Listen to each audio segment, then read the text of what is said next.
content. We are talking about it, but we don't have love for our one another. How can we be preaching about the commandments that we must love our neighbor as ourselves, we must love the Lord with all our hearts, and yet we treat others with disdain? How can we be preaching about love when we ourselves don't exercise love? How can we be preaching about the coming of Christ when we are living as though he is not coming? How can we preach these messages, my brothers and sisters, when we turn people away with our rhetorics, when we turn people away with our action? How does your community see you? What about your workplace? I remember visiting a family in the States. And this family was staunch Seventh-day Adventists. And there were other persons there. And the wife, in particular, was so on about the Sabbath and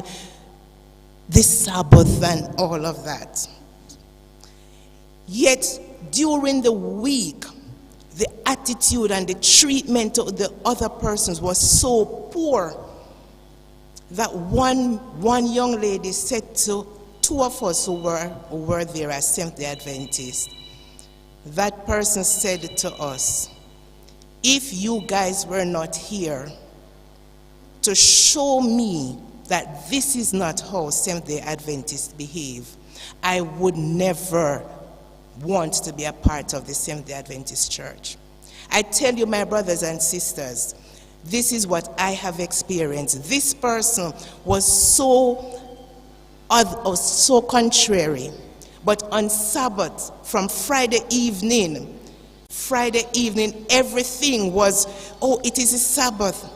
It is Sabbath, it is Sabbath, it is Sabbath. We need to stop working, we need to do this, we need to guard the edges of the Sabbath. And Sabbath morning she was like, Jesus, Jesus, Jesus, Jesus, Jesus, Jesus. Yet for me, I was one of the persons who, when she called for worship Sabbath evening, I was like, I'm not going. I'm not going. Because the actions, the lifestyle did not fit what was being preached.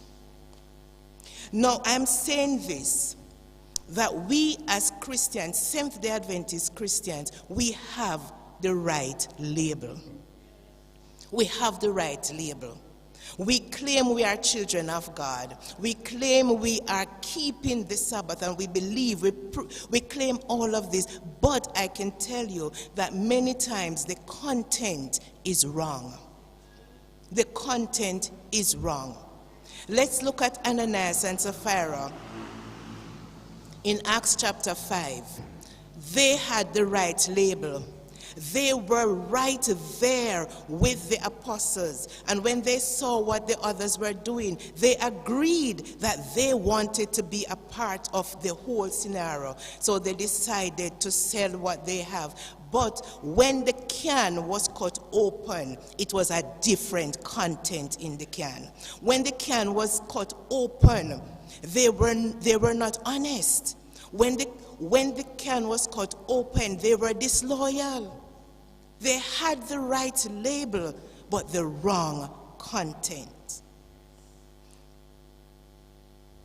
I see amongst us, and brethren, I just want you to know that I'm just talking to us today. I am not really preaching. I'm just talking to us today to examine ourselves, to see where we are. Look at the label that we bear. It's a serious label that we bear. It's not just any label. And therefore, we have to be careful about what we put out there to others.